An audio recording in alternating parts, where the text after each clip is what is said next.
The hot summer sun was beating down hard on Buckingham Palace. The shiny golden gates reflected the sunlight, and lots of tourists were there, holding up their phones to take pictures of the royal guard. Among all the excited people stood Guard Peter Thompson. He was as still as a statue, his red uniform perfect, even in the hot August heat. Peter, 29, wasn't just any guard. He'd served the Queen for 8 years, and that wasn't all. He'd been in Afghanistan twice, learning what real discipline meant. He'd been brave and got medals for it, which were now kept in his small London flat. But here, at Buckingham Palace, he had a different job. Every morning, Peter got up very early.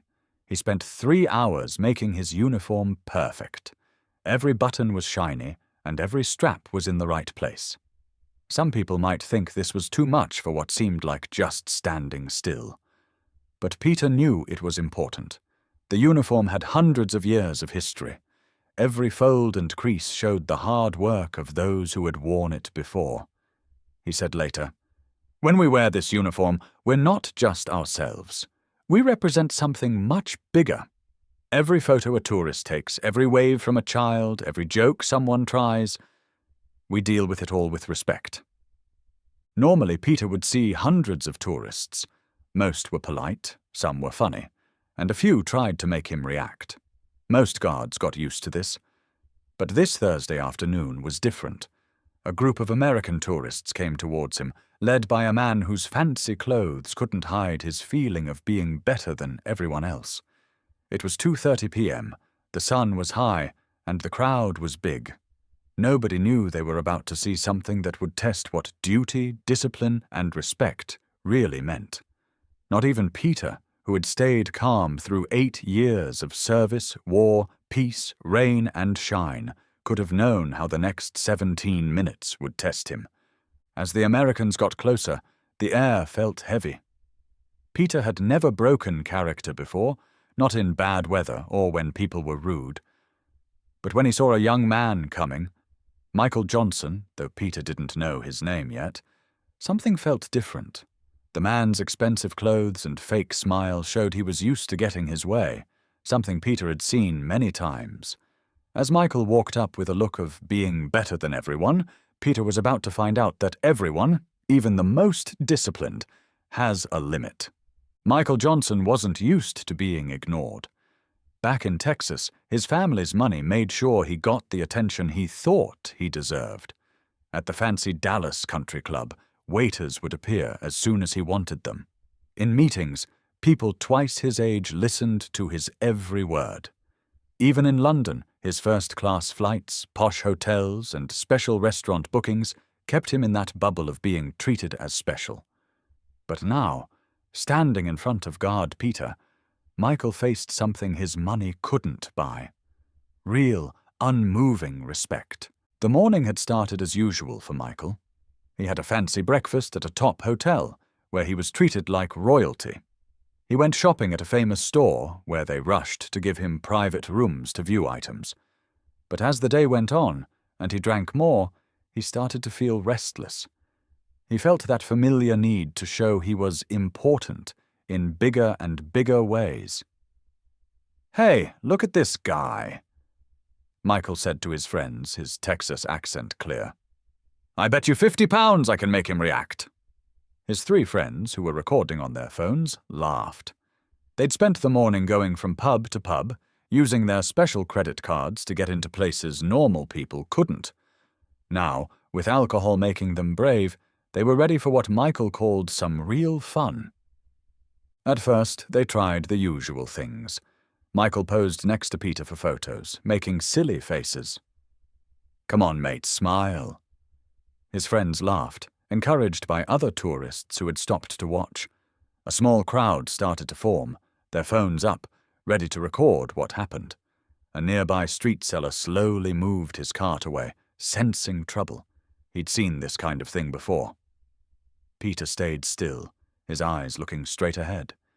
He thought of the promise he'd made years ago, letting the words protect him. He'd faced worse, much worse. The scars on his left shoulder from a fight in Afghanistan showed that.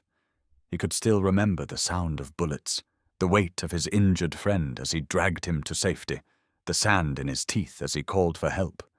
This was nothing, just another tourist who'd drunk too much and forgotten his manners. But Michael was just getting started. He stepped closer, the smell of expensive alcohol mixing with his fancy cologne as he got into the guard's personal space. "What's with the silly hat? Did you lose a bet?" He reached up as if to touch the bearskin hat, stopping just short. Even drunk, he remembered the warnings about touching the guards. His hand stayed there, shaking a bit, as if testing how far he could go.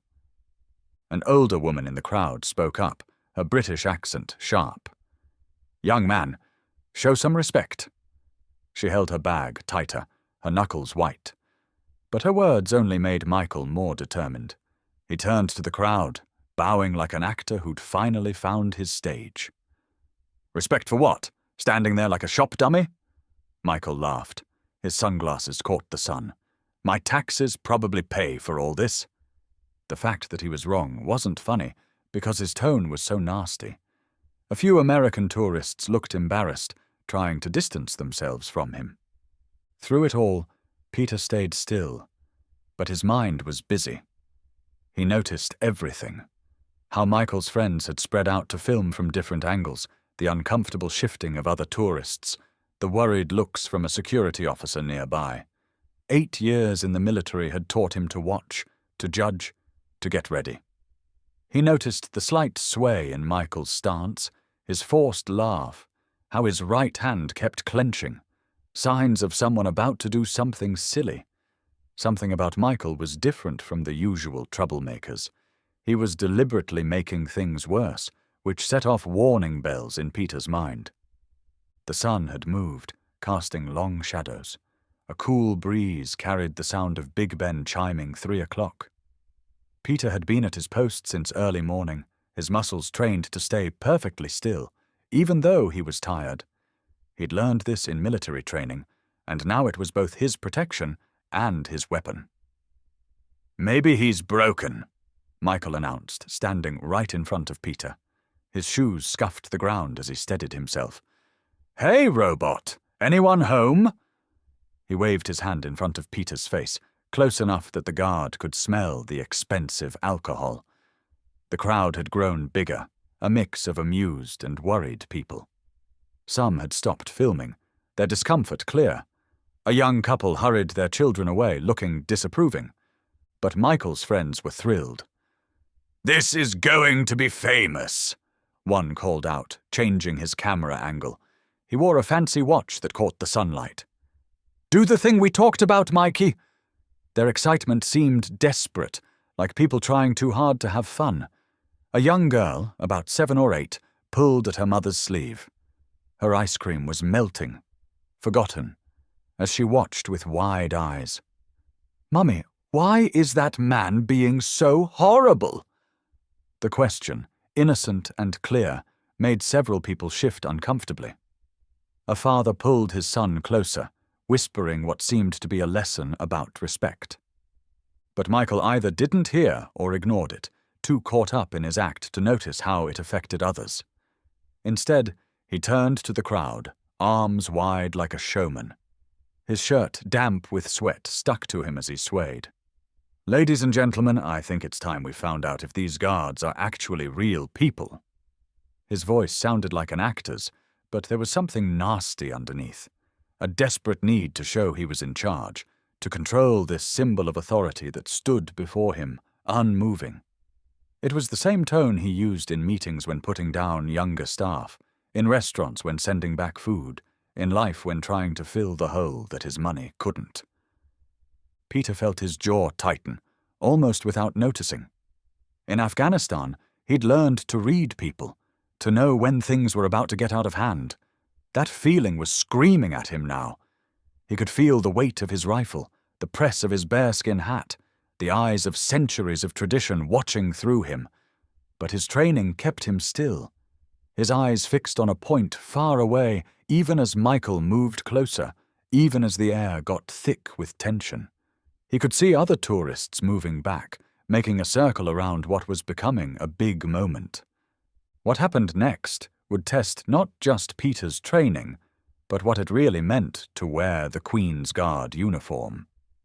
Michael, his shirt now wet with sweat, circled Peter like a hunter testing its prey. But in his drunk mind, he didn't realize one important thing. He wasn't the hunter here.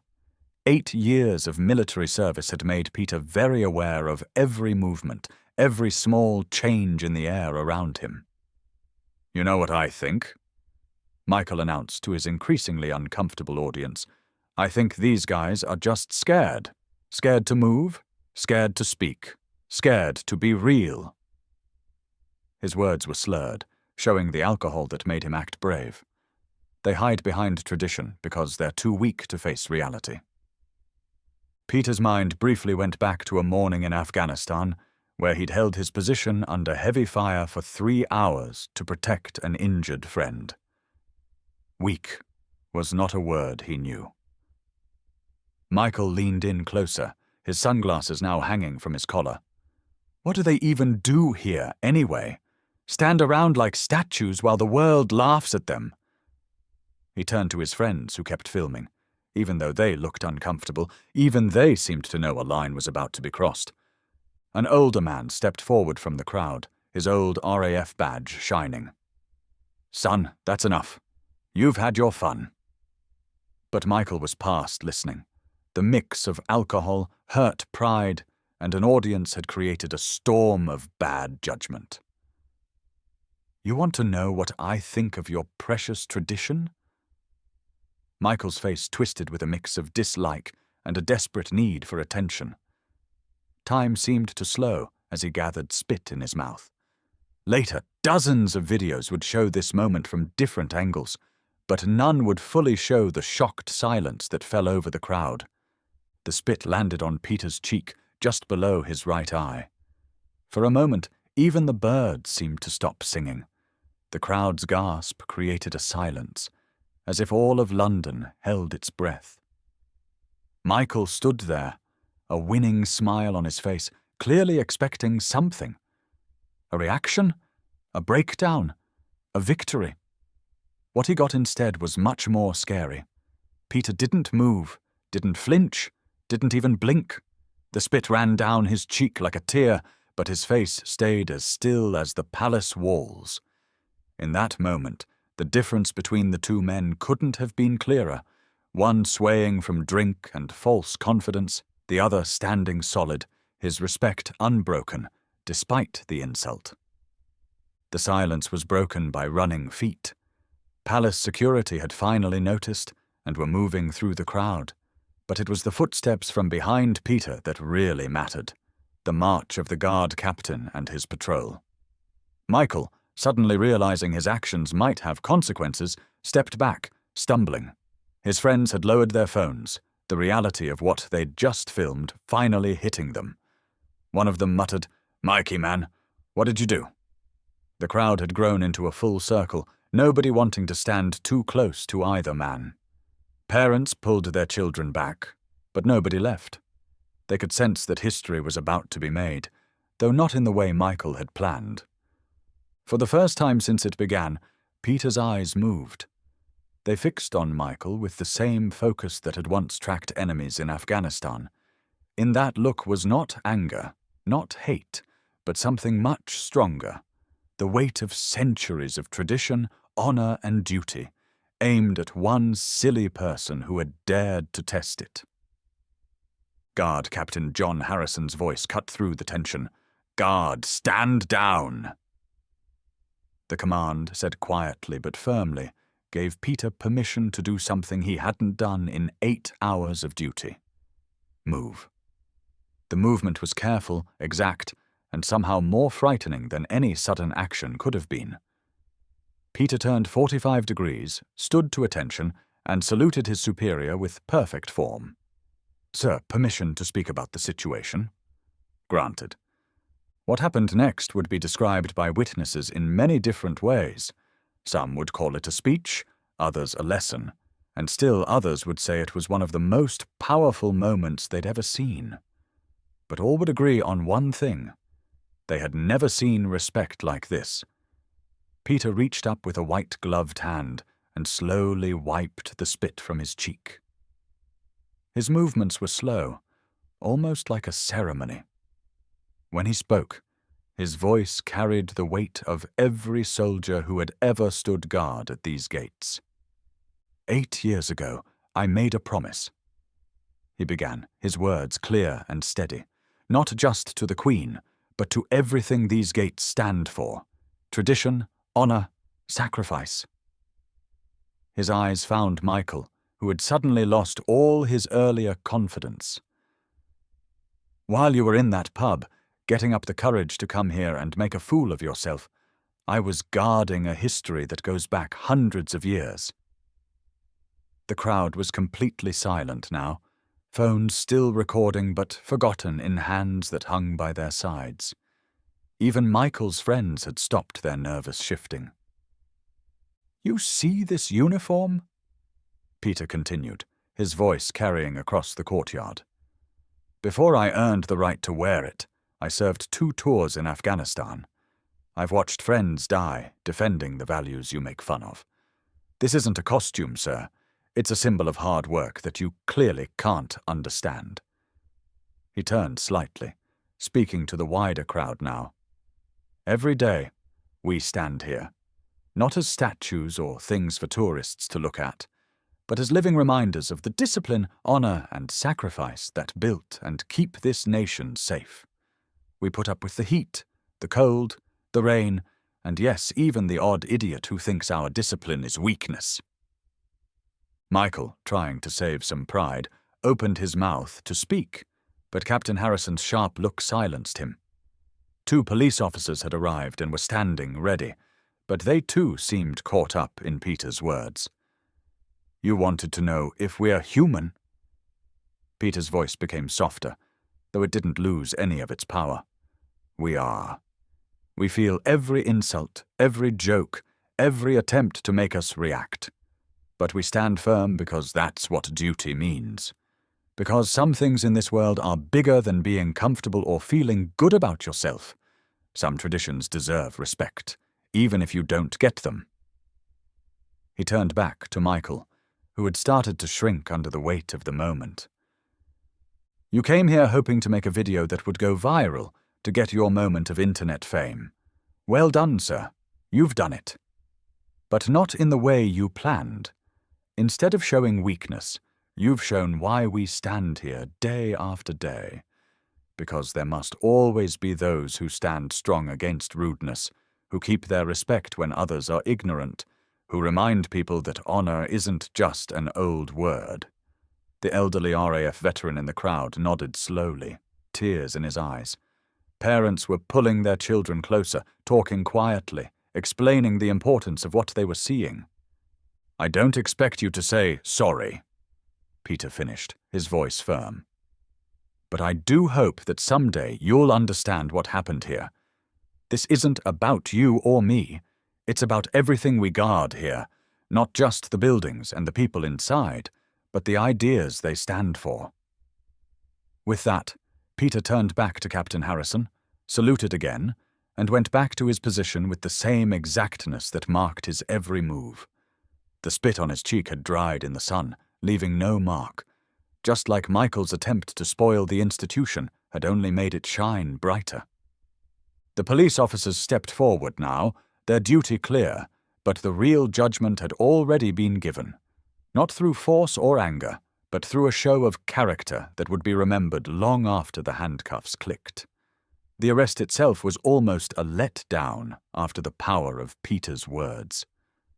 As the police led Michael Johnson away, his sunglasses fell from his collar and hit the ground. Forgotten. His friends. Those same young men who had been so keen to film his prank now couldn't look anyone in the eye as they shuffled away, their phones finally lowered. "Attacking a Queen's Guard," one of the officers explained, his voice carrying across the now quiet crowd. "That's a serious crime, sir. You'll have plenty of time to think about Guard Peter's words while we deal with your case." The videos, as expected, spread across social media very quickly. But unlike the thousands of tourist pranks that filled the internet, This one was different. Within hours, many angles of the incident had been uploaded, each showing a different view of the moment. Yet they all told the same story, not of a guard's calm breaking, but of respect winning over rudeness. Respect the Guard started trending on Twitter within the hour. Comments came in from all over the world. This is what real strength looks like, standing firm when faced with disrespect. That speech should be taught in schools. Tradition, honor, duty values we need more than ever. Watch how he keeps his respect even after being spat on. That's character.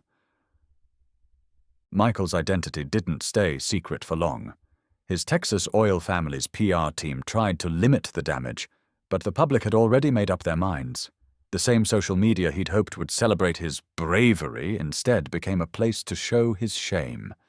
His online work profile was filled with comments about respect and duty. Several fancy clubs in London quietly took his name off their guest lists. But perhaps the biggest effects weren't the legal charges or the public shame. They were the conversations happening at dinner tables and in classrooms as parents and teachers used the incident to talk about respect, duty, and understanding traditions different from our own. A group of schoolchildren who had seen the incident wrote letters to Buckingham Palace. One 9-year-old's words summed it up perfectly. "Dear Guard Peter, today you taught us that being strong doesn't mean being mean. Sometimes the strongest thing is to be kind and respectful, even when others are not." Tourism officials noticed a change in how visitors behaved at Buckingham Palace after the incident. Tourists still took photos with the guards, still smiled and waved, but there was a new feeling of respect. Parents could be heard explaining to their children not just what the guards did, but why they did it.